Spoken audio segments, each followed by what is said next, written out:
أعوذ بالله من الشيطان اللعين الرجيم. بسم الله الرحمن الرحيم. قال رسول الله صلى الله عليه وآله وسلم لعلي عليه السلام: هل تدري لما سميت فاطمة؟ قال علي عليه السلام: لما سميت فاطمة يا رسول الله؟ قال: لأنها فطمت هي وشيعتها من النار۔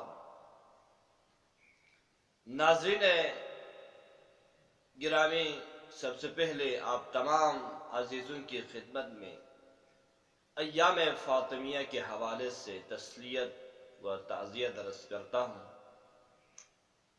اسی حوالے سے مناسب سمجھا کہ آج ہم یہ بحث کر لیں کہ حضرت فاطمہ سلام اللہ علیہا کو فاطمہ کیوں کہا گیا، وجہ تسمیہ فاطمہ کیا ہے؟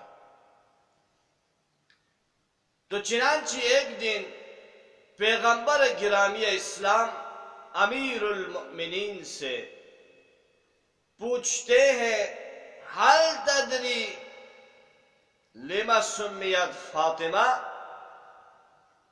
یا علی، کیا آپ جانتے ہیں کہ میں نے اپنی بیٹی کا نام فاطمہ کیوں رکھا ہے؟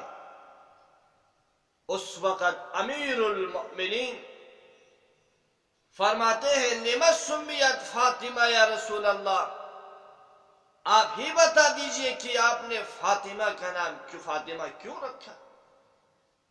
اس وقت پیغمبر گرامی اسلام وجہ تسمیہ فاطمہ بیان کرتے ہوئے ارشاد فرماتے ہیں: لِأَنَّهَا فُطِمَتْ هِيَ وَشِيعَتُهَا مِنَ النَّارِ۔ یا علی، میں نے فاطمہ کا نام فاطمہ اس لیے رکھا کیونکہ فاطمہ پروردگار عالم نے فاطمہ اور ان کے پیروکاروں کو جہنم کی آگ سے نجات دے گا۔ فاطمہ کو فاطمہ اس لیے کہا گیا کیونکہ فاطمہ اپنے آپ کو، اپنے پیروکاروں کو جہنم کی آگ سے نجات دے گی۔ دوسری وجہ تسمیہ یہ ہے کہ یونس زبیان سے نقل کرتے ہیں، ایک دن امام صادق صلوات اللہ وسلامہ علیہ حضرت فاطمہ سلام اللہ علیہا کے ناموں کو گن رہے تھے۔ اسی اثناء میں مجھ سے سوال کیا: